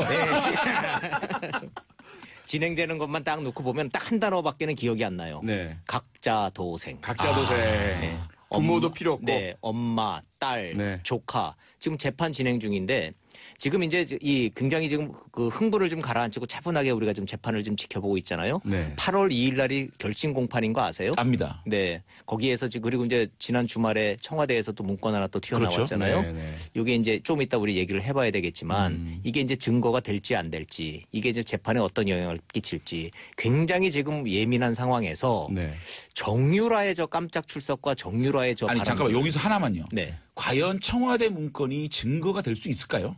지금 법조인들은 네. 당장 증거가 되기는 힘들다는 얘기 하는데요. 그렇죠. 이른바 그걸 이제 소위 전문 증거라 그러잖아요. 그러니까 전문 증거가 아니라 전문 증거예요. 예. 그 전문용어로 말하면, 그러니까 전에 들은 얘기를 또 전해서 하는 얘기잖아요. 네. 자, 그럼 일단 우병우 캐비넷이라는데 그거는 언론이 좀 오바해서 명명한 것 그렇죠. 같고 우병우가 쓴 거는 아닌 거로 지금 돼 있고요. 그렇죠. 그건 나왔고, 자 우병우 전 민정비서관 밑에 일했던 그 당시 파견 나온 현직 검사라는 거예요. 그럼 이제 작성자가 나오고 이 작성자가 본인이 확인하고 재판정에 가서 과연 증언을 한 의사가 있느냐 과연 그런 그렇죠. 거 안 하고 네. 청와대가 발표했겠어요. 아. 그렇죠. 그러니까 거기까지는 다 된 것 같아요. 열흘이라는 시간이 있었으니까. 그렇죠. 그러면 네. 증거로 활용될 가능성이 높다. 이렇게 보시는 거죠. 하고 싶다. 더 정확히 얘기하면. 아니, 청와대 청와대가 입장에서는. 그렇게 그걸 확정적으로 안 하고 발표할 수가 없으니까. 그렇죠. 예. 훨씬 더 높다. 자, 그렇죠. 그러니까 근데 청와대의 이제 의중과 검찰의 입장, 특검이 그토록 하고 싶어했던 청와대 압수수색, 바로 이런 거 찾아내려고 그렇게 하고 싶어했던 건데 다 무산됐잖아요. 네. 근데 그게 이제 말 그대로 우연히 발견됐다는 거 아니에요. 서랍을 딱 열었는데 서랍은 텅 비었는데 그 뒤에 서랍을 쑥 빼보니까 그 뒤에 뭔가 하나 있어서 이거 뭐지 하고 봤더니 먼지가 쌓인 채로 이게 메모가 나왔고 그거를 툭툭 읽어보니까 믿을 수 있나요? 어떻게 안 믿겠어요? 그거 거짓말 하겠어요? 설마 그 생성된 문건 자체, 메모의 존재 자체도 지금 국민의당이 그거 조작했듯이 조작했을까요? 저는 그 개인적으로 그렇게 생각하지는 않아요. 의도로 그렇죠. 봐서는 없을까요? 잠깐만요. 네, 지금 오케이. 그 문자가 계속 올라오는데 장지원 의원님은 이제 청문위원이시기도 하시고 내용을 잘 아시니까 네. 지금 막 그 핵심된 내용을 물어보고 싶으시겠지만 청취자분들 중에는 정유라 도대체 재판. 이게 그렇죠. 이게 그렇게 합시다. 어떤 상황인가에 대해서 네. 잘 모르시는 분도 계실 것 같아요. 좀 차근차근 좀 설명을. 좋습니다. 제가 네. 그래서 청취자 여러분들이 이제 알아듣기 쉽게 지금 현재 상황만 좀 사실관계 좀 정리를 좀 해드릴게요. 네. 정유라가 갑자기 깜짝 출석을 했어요. 예. 나오지 말라 그랬어요. 최순실 씨는 엄마가 정 나오고 싶으면 엄마가 가서 증언하고 난 뒤에 넌 해. 나오지 마 이랬어. 근데 어느 날 갑자기 딱 나와서 변호인도 몰랐어요. 네. 새벽 2시에 차를 보내달랐다는 거 아니에요? 그거 좀 말이 많았어요. 협박했네, 회유했네. 보쌈이네 이런 얘기 나왔죠. 보쌈이네. 이제 변호인은 그래가지고 결국은 이게 살모사네. 정유라는 살모사다. 이렇게 변호인이 불만을 터뜨릴 정도로 정유라의 행동은 지금 굉장히 돌출적인 행동인 건 맞아요. 그런데 정유라가 지금 왜 그러느냐. 내용들을 쭉 놓고 보면 내가 살아야 되겠다는 거예요. 애기하고 내가 살아야 되겠다는 거예요. 야, 부모 입장에서 보면은 정유라의 저 정신 상태는 매우 독특하기는 해요. 변호인 입장에서는 지금 그렇게 지금 부인하고 있는 내용을 너무나 쉽게 가가지고 맞아요. 삼성이 사준 말이라고요. 그냥 마음대로 타라 그랬어요. 라는 말을 지금 하고 있단 말이에요. 자, 그래서 지금 이제 이 말씀을 제가 왜 드리냐 하면은 재판이 8월 1일 날 결심 공판을 하는 과정에서 큰 변수가 두 개가 생겼어요. 하나는 정유라의 지금 네. 이 깜짝 돌출 증언 하나. 네. 두 번째는 청와대가 뒤늦게 증거가 될지도 모르니 검토해달라고 발표한 이 두 번째 문건. 요 두 가지가 직접 증거는 아니에요. 그러나 재판부가 이 두 가지를 어떻게 해석하고 어떻게 받아들일 건가가 이제 막판 결심 공판을 앞두고 지금 최대 관심사예요. 자, 그러니까 핵심은 일단 그 세 분이 핵심 인물이잖아요. 박근혜 전 대통령, 네. 최순실, 그 네. 이재용 삼성 부회장. 네. 이 세 분 사이에 대가성 있는 뇌물이 왔다 갔다 했느냐. 자, 이제 그렇죠? 정확합니다. 여기에서 역시. 정유라 씨의 말이 어떤 부분이 가장 큰 파장을 일으키는 충격적인 자, 내용인가요? 그렇습니다. 그러니까 지금 이제 역시 우리 표 의원님이 그 핵심을 잘 지적을 해주셨는데, 지금 이제 특검의 고민이 뭐냐 하면은 한 문장으로 정리를 하면요, 청취자 여러분들의 편의상 호칭은 제가 생략하겠습니다. 네. 이재용이 네. 경영권 승계에 도움을 받기 위해 네. 박근혜에게 부정한 청탁을 하고 대가로 최순실을 지원했다. 요게 논리 구조를 한 문장으로 정리를 하는 거거든요. 그렇죠. 네. 그런데 피고인 이재용, 피고인 박근혜는 존재하는데 중간에 부정한 청탁 앤드 대가를 연결하는 직접 증거가 현재로서는 없어요. 네. 그게 지금 언론이 주목하고 있는 재판 과정의 현재 진행형입니다. 그게 뭐냐 하면 특검이 재판정에 세운 증인이 48명입니다. 네. 48명의 입과 증언을 통해서 이게 그 증거입니다라고 했던 부정한 청탁이나 대가성을 입증할 만한 직접 증거가 없어요. 특검이 그렇게 야심차게 제시를 했던 직접 증거라고 제시를 했던 안종범 수첩은 재판부가 간접 증거로, 증거, 네. 정황 증거로 채택을 했어요. 자, 그런데 여기서 우리가 이제 흥분을 하면 안 되는 것이 그럼 직접 증거가 나오면은 유죄고 간접 증거로는 유죄가 나오기 어렵다. 이렇게 예단하면 안 돼요. 그건 아니죠. 그건 네, 아닌 거예요. 네. 왜냐하면 뇌물죄의 성격상 직접 증거가 없어요. 없는 경우가 두 사람이 주고받는 뇌물에 있어서 무슨 직접 증거가 있겠어요. 그 상황이 그래서 그대로 촬영되어 있지 않은 한. 그렇죠. 네. 그래서 안종범의 수첩도 대가성을 입증할 만한 직접 증거는 안 되지만 간접 증거로 본다는 것이고 네. 청와대가 지금 뒤늦게 딱 이거를 발견하고 난 다음에 뭐라 그랬겠냐고요. 한번 상상을 해보면 신봤다. 그토록 찾고 싶던 이제 물증을 청와대 입장에서는 찾은 거예요. 지금. 네. 그래서 검찰로 넘겼는데 검찰이 지금 고민하고 있대요. 이거를 재판부에다가 증거물로 제출하는 것이 도움이 될지 안 될지 아직까지 미정이래요. 왜냐하면 아까 우리 장재훈 의원님이 질문하셨던 이게 증거가 될까? 이제 이런 문제가 좀 남아 있는 거예요. 근데요, 제가 이제 그 네. 말씀 드리니까 궁금한 게 네. 그렇다면 특검이 네. 지금까지 박근혜 대통령을 기소를 하고 네. 재판을 하는 과정에서 네. 특검이 밀렸다든가 네. 혹시 이런 그 뇌물 관련돼서는 무혐의가 날 가능성이 높았다는 얘기인지 그렇기 때문에 정유라의 증언이나 또는 청와대의 어떤 문건이 없이는 네. 박근혜 대통령이 더 유리한 쪽으로 방향을 흘러갔다는 얘기의 역설적 표현 아닌가요? 그래서 제가 흥분하지 말자는 거예요. 지난 주말에 청와대에서 문건이 나왔다. 정유라가 깜짝 증언을 했다 해서 많은 언론들이 흥분을 해서 여러 가지 보도를 쏟아냈기 때문에 국민 여러분들도 지금 이 헷갈리실 수가 있는데 이 문제는 차분하게 봐야 돼요. 자, 다시 이제 장제원 의원님 질문으로 돌아가면 네. 국정농단 삼성이 최순실한테 접근했다. 이렇게 대가성을 한 것 같다. 그래서 이재용은 대통령을 만나서 이렇게 얘기가 주고 가서 이렇게 서로 돈이 오간 것 같다라고 하는 것에 대한 정치적 판단, 탄핵은 일단락된 거예요. 그런데 그럼요. 자, 그 정치적 탄핵을 갖고 온 이 행위는 뇌물죄에 해당된다라고 하는 이 기소 내용을 형사법적으로 증거에 의해서 하는 거는 또 별개의 문제라는 거예요. 그렇죠. 그래서 지금 제가 드리려고 하는 말씀은 특검이 밀린 게 아니고요.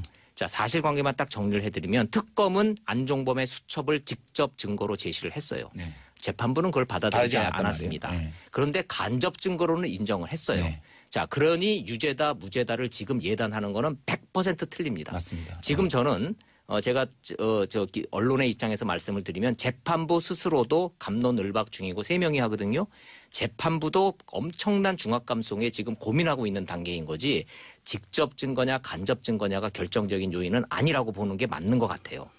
자, 이제 우선은 사법적인 판단은 당연히 법률가들이 할 테고요. 네. 그 언론에서 보실 때 저희들이 뇌물죄 하면 그동안 이제 포괄적 뇌물죄라는 개념이 과거 있었죠. 한보 사건에서부터 있었죠. 네. 그래서 대통령이나 최고위급 정치인 관료들은 우선 대가성 입증이 직접적으로 안 돼도 돈을 받았다는 것만으로도 한명숙 전 총리도 마찬가지고요. 그렇죠. 일단은 포괄적 뇌물죄 인정된 사례들이 있고요. 네. 두 번째로는 하지만 이번 사건이 참 그 핵심적이고 힘든 것이 뭐냐면 국정농단이라는 큰 프레임 속에 네. 직권 남용에 대한 부분들이 탈탈탈 털렸단 말이에요. 그렇죠. 그리고 그렇지만 직권남용은 형량 자체가 낮기 때문에 가장 핵심은 뇌물죄에 지금 집중되어 있는데 그렇습니다. 뇌물죄에 있어서는 계속 저쪽에서 피고인들의 항변은 이건 국가 정책적인 판단이다. 네.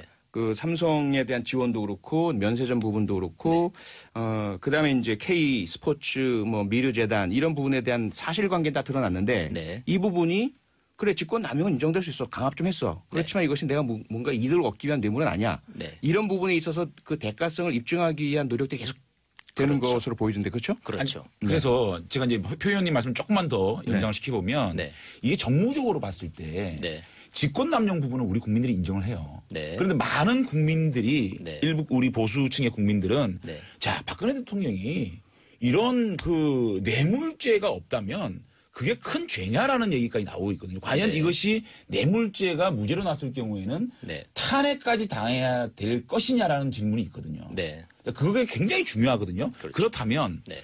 그러니까 지금 그 청와대 문건이 과연 이것이 증거로 활용될 것이냐는 부분이 또 퀘스천 마크가 있는 것이고 네. 두 번째는 정유라의 증언마저도 이것이 누구한테 들은 얘기란 말이죠. 네. 이것마저도 법적 효력이 있느냐 이 질문도 생기는 거거든요. 근데 특검은 이 부분에 그 두 가지에 굉장히 좀 기대가 크다고 좀 기대가 그러네요. 크다. 네. 네. 자, 이제 마지막 남은 변수. 왜냐하면 48명을 들이댔기 때문에 이제 특검과 검찰이 할 수 있는 거는 다 한 거예요. 마지막 두 퍼즐이 이 두 사람의 관계, 대가성 여부를 그나마 간접적으로라도 가장 가까이서 본 사람이 정유라 딸이었고, 그다음에 지금 그것을 문건으로 확인해 줄 수 있는 게 청와대에서 새로 나온 이제 메모인데 이 두 가지가 증거 여부를 떠나서 정유라의 증언은 법률적으로 왜 의미가 있냐라고 제가 질문을 좀 해보니 네.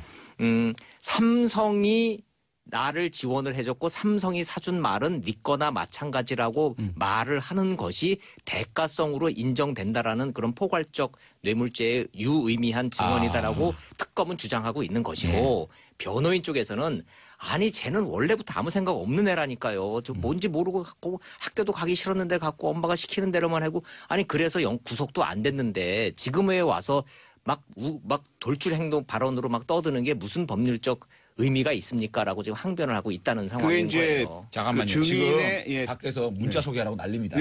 증인의 신뢰성을 떨어뜨리는 변호인들의 아주 전형적인 방법이죠. 법정 기술이고요. 네. 자 문자 한번 소개하고 갈까요? 예. 2861님 아직까지는 두 의원님 안 싸우고 진행을 잘 하내세요. 히히. 아직까지는. 싸우지 맙시다.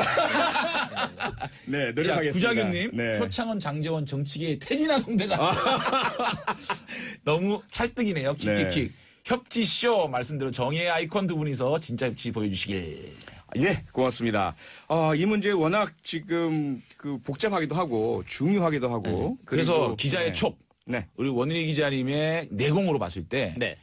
만약에 정유라의 증언과 네. 그다음에 청와대의 문건이 실질적으로 증거로 쓰여지지 않았을 경우 네. 예측을 어떻게 보십니까? 이미 뇌물건에 대해서. 이미 이 전체적인 큰 틀에서의 이 틀은 나와 있는 거고 제가 아까 말씀드린 대로 퍼즐 두 개가 맞춰지느냐 안 맞추냐만 남은 거예요. 그럼 이 퍼즐 두 개가 증거로 채택되지 않는다고 재판부의 판단이 유무죄 판단이 달라질 것이냐? 네. 그렇지는 않다라고 그렇지는 보는 게 않다. 제가 만나본 법조계와 지금 전체적인 상황입니다. 자, 문제는 뭐냐 하면 지금 흥분을 가라앉히고 사법적 판단을 우리가 차분하게 지켜봐야 되는 이런 상황에서 청와대가 지금 플레이어를 자처하고 선택을 해버렸잖아요. 청와대가 이거를 공개하고 이거를 브리핑을 통해서 함으로써 이제 정치적 논쟁은 불가피해졌죠. 지금 이제 국회에서 지금 여당이 지금 국회 운영위원회 열자고 지금 나왔지 않습니까? 그렇죠. 저 기자 생활 27년 하는 동안에 여당이 운영위원회 열자고 하는 거 처음 봤어요. 처음입니까? 예, 왜냐하면 여당이 이제 국회 운영위원회라는 거는 네. 청와대 그 비서실장하고 이제 그렇죠. 수석들 불러내는 거잖아요. 그렇죠. 그 대부분 다 야당들이 하자고 그러는 거거든요. 막 이제 막 소리 지르면서. 근데 네. 이번에는 여당이 지금 그랬잖아요. 그 얘기는 뭐냐면 국민들이 다 안단 말이에요. 이거를 더 이슈로 끌고 가고 싶어 하는 거구나. 재판 끝나기 전에 이거를 사건을 좀 키우고 싶어 하구나. 이렇게 되기 때문에 이제 정치적 논란은 좀 불가피해졌는데요. 뭐 제가 누누이 말씀드리지만 하여튼 좀 두 분처럼 차분하게 냉철하게 재판 상황을 좀 지켜봐야 되지 않을까 이렇게 생각합니다. 네. 우선 그 두 가지인데요. 정유라 럭비공처럼 어디로 튈지 모르는 네. 증인의 돌발적인 법정 출두와 진술. 네. 그다음에 이제 청와대에서 발견된 문건. 우선 이제 정유라 씨 부분을 조금 더 짚고 넘어가면 문자 논란이 있죠. 네, 문자. 예, 정유라는 보셨어요? 변호인에게 보냈다. 네. 그리고 변호인은 늦게 받았다. 네. 그 새벽 2시, 10시 이거 좀 어떻게 된 겁니까? 뭐 지금 답이 없어요. 네. 정답이 없고 이 문제에 대해서 지금 검찰도 어느 게 정답인지 모르겠다는 거예요. 그래서 지금 나오는 얘기는 네. 그렇다면 통신사의 통신장애 때문에 지금 뭔가 시차가 발생한 거 아니냐라는 말이 나올 정도로 지금 이 정답이 없는 그런 그 상황이에요. 확인되지 않은 겁니까? 네, 확인이 그분도? 잘 안 되고 있는 거죠, 지금. 예. 자, 오늘 저희 표창원 장재원이 진행하는 이 정치쇼에 진짜 문자가 네. 폭주했답니다. 아이고. 이 단문이 50원이고요. 장문이 100원입니다. 네. 저희들한테 얼마 주죠? 없죠. 자, 요거 하나 소개해야 되겠습니다. 4238님. 표씨 가문의 자랑 표창원. 야, 이거 가문까지 나옵니다. 대한민국 3대 표창원. 표이po. 홍준표. 이들 중 제일은 당연 표창원입니다. 아이고. 우유빛깔 표창원 사랑해요. 그리고 장 의원님 삐지지 마세요. 잘 삐지신 분입니다. 장재원님도 보내셨어요. 아. 장씨 가문의 자랑 장재원. 대한민국 3대 장씨 장재원. 장보고. 이야. 한 명 더 있네요. 장두석. 와. 누구죠? 장두석? 개그맨 아닌가요? 개그맨. 네, 장두석 씨. 이들 네. 중 제일은 장재원입니다. 와. 장씨 종친회가 늘 응원합니다. 감사합니다. 오늘 문자 폭탄 보내주신 우리 청취자 여러분께 감사 말씀드리겠습니다. 예. 고맙습니다. 다른 건 몰라도 우리 봉도사님 빨리 로마에서 오셔야 될 것 같아요. 잘못하면은 좌압이 되실 수 있습니다. 예, 우리 그러게 말입니다. 우리 원일이 기자님 네. 오늘 그러니까 제가 한 가지 더 여쭤볼게요. 네네. 그 재판장 가셨나요? 정유라 증인 나왔을 때? 아니요, 제가 가진 않았죠. 기자들 얘기는 들으셨나요? 네, 들었죠. 정유라 나올 때 네. 표정이나 이런 것들이 좀 어땠는지 제일 궁금해요. 너무나 많은 기자들이 달려들어서 네. 너무나 많이 해서 아수라장이 되면서 네. 이 차를 제대로 못 탔다는 거예요. 그러면서 한마디라도 좀 어떻게 좀 들어보려고 그랬는데 한마디도 하질 않았대요. 그런데 이제 분명한 거는 특검이 납치를 했다, 감금을 했다, 뭐 강제로 끌고 왔다 이런 분위기는 아니었다는 아니었다. 거예요. 본인이 정말로 제 발로 나오긴 나왔는데 도대체 머릿속에 무슨 생각을 하고 있고 무엇을 노리는지 심지어는 지금 엄마의 비자금을 사촌 언니인 장시호가 좀 숨겼다 이거 좀 찾아주세요 좀 이러고 있다는 거거든요. 네네. 지금. 그러니까 본질과 상관없는 얘기지만 도대체 어느 쪽으로 튀는지에 대해서 지금 같이 재판받고 있는 엄마인 그 최순실 씨도 한숨만 푹푹 쉬고 있다고 그러네요. 근데 저는 이걸 보면서 과거에 우리가 왜 내리사랑은 있어도 치사랑은 없다. 네. 이런 말씀들을 어르신들이 많이 하셨거든요. 그렇죠. 그러니까 자녀를 생각하는 부모의 마음은 언제나 애잔하지만 부모가 자식을 생각하는 것은 상당히 조금 드물다. 근데 네. 이번 경우에 과연 그 최순실 씨의 입장이 혹시라도 자기 딸을 살리기 위해서 짐짓, 화난 척하고 이런 것은 아닐까 이런 의견도 있던데 어떠세요? 변호인들 의견을 들어보면 그건 아닌 것 그건 같아요. 아니고요. 반응이 아닌 네. 것 같고 본인이 저 정유라 본인이 아들과 같이 구속되지 않고 살기 위해서는 엄마를 버려야 된다는 정도의 법률적 지식은 있다는 거예요. 그래서 예. 나온 얘기가 탄식조로 나온 게 살모사다.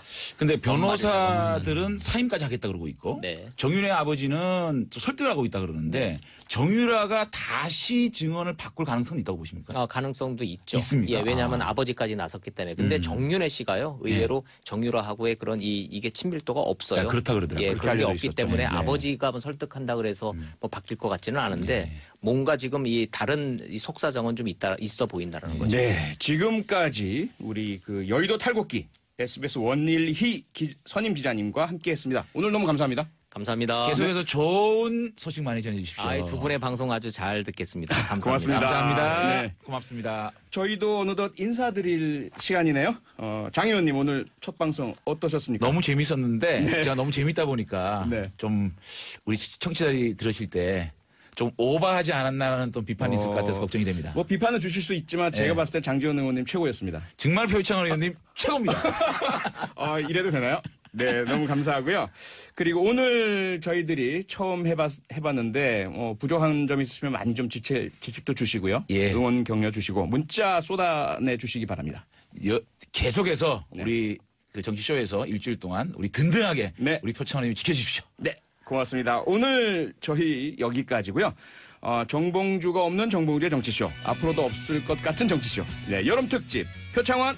장재원의 협치쇼 내일도 10시 30분에 뵙겠습니다. 사랑합니다. 감사합니다. 고맙습니다.